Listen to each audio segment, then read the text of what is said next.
Selamat datang di segmen rangkuman. Kali ini kita akan membahas mata pelajaran informatika untuk kelas 7 bab 1 berdasarkan kurikulum Merdeka yang bertemakan informatika dan keterampilan generik. Apa dan mengapa perlu belajar informatika? Informatika adalah bidang ilmu mengenai studi, perancangan, dan pembuatan sistem komputasi, serta prinsip-prinsip yang menjadi dasar perancangan tersebut. Informatika mencakup pemodelan dari komputasi dan aplikasinya dalam pengembangan sistem komputer. Komputasi adalah ilmu yang berkaitan dengan pemodelan matematika dan penggunaan komputer untuk menyelesaikan masalah-masalah sains.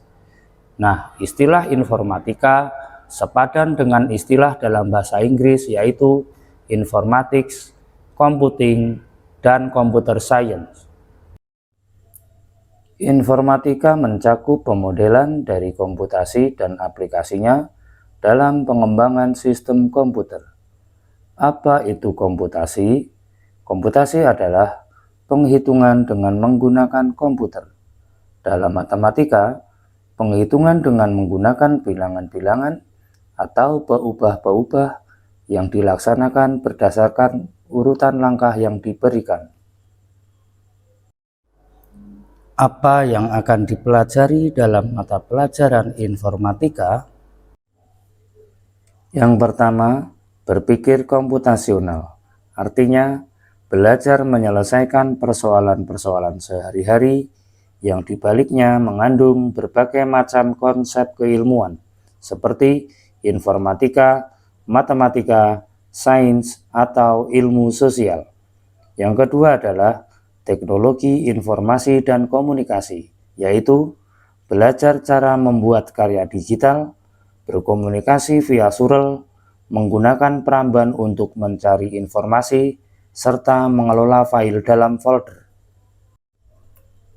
Yang ketiga adalah sistem komputer, yaitu belajar mengenai definisi komputer, komputasi, dan sistem komputasi, bagian-bagian utama komputer dan fungsinya, interaksi perangkat keras dan perangkat lunak dengan piranti lain yang terhubung. Kemudian yang keempat adalah analisis data, yaitu belajar tentang pengelolaan dan penyajian data bervolume kecil untuk tujuan tertentu. Yang kelima adalah algoritma dan pemrograman, yaitu belajar untuk membuat program dan menggunakan blok visual untuk menghasilkan suatu karya kreatif. Yang keenam, dampak sosial informatika, yaitu belajar mengenai sejarah perkembangan peranan dan dampak positif maupun negatif teknologi informasi dan komunikasi dalam kehidupan sehari-hari.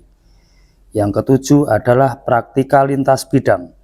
Di sini membuat karya dan mencoba menyelesaikan masalah menggunakan pengetahuan yang telah didapatkan di atas.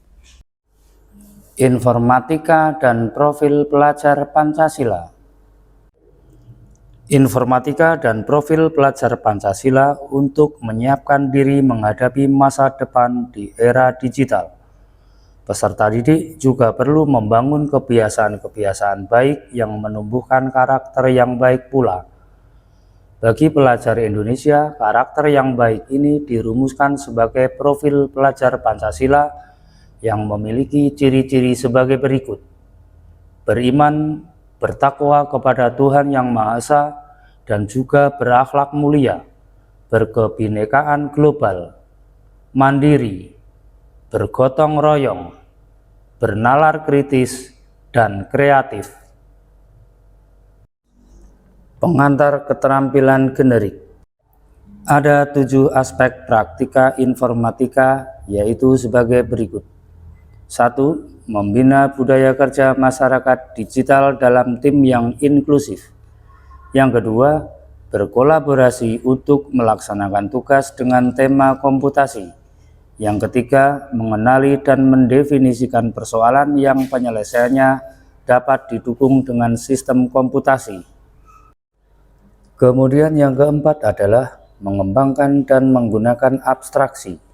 Yang kelima, mengembangkan artefak komputasi, misalnya membuat program sederhana untuk menunjang model komputasi yang dibutuhkan di pelajaran lain. Keenam, mengembangkan rencana pengujian, menguji dan mendokumentasikan hasil uji artefak komputasi. Dan yang ketujuh adalah mengkomunikasikan suatu proses, fenomena, solusi TIK dengan mempresentasikan, memvisualisasikan, dan memperhatikan hak kekayaan intelektual. Bekerja dalam kelompok akan mencakup hampir semua aspek tersebut, dan hasil kerja kelompok akan dipaparkan baik secara lisan, menjadi bahan presentasi, poster, atau karya lainnya. Di zaman digital, komunikasi grafis visual memudahkan informasi tersampaikan.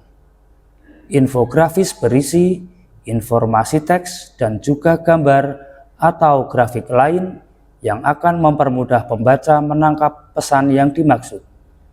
Ilustrasi visual akan lebih mudah untuk ditangkap maknanya dan diinterpretasi ketimbang hanya tekstual saja.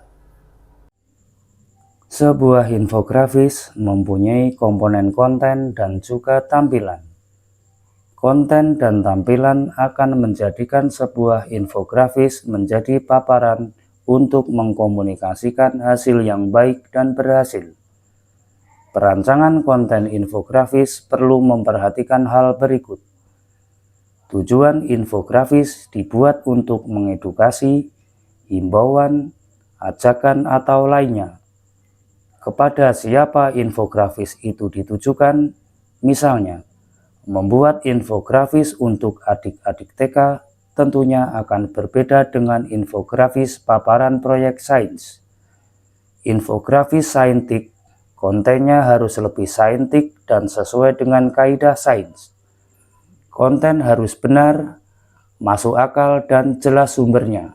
Konten bergantung pada tujuan infografis. Dari segi tampilan, kalian juga harus memperhatikan hal-hal berikut saat membuat sebuah infografis. Yang pertama adalah pemilihan kata-kata kunci, karena sempitnya ruangan pemilihan kata dan kalimat perlu dilakukan. Kemudian pemilihan huruf yang sesuai dengan ukuran dan jenisnya. Pemilihan ilustrasi, baik grafik maupun gambar yang sesuai. Dan tata warna yang serasi dan sesuai dengan konteks.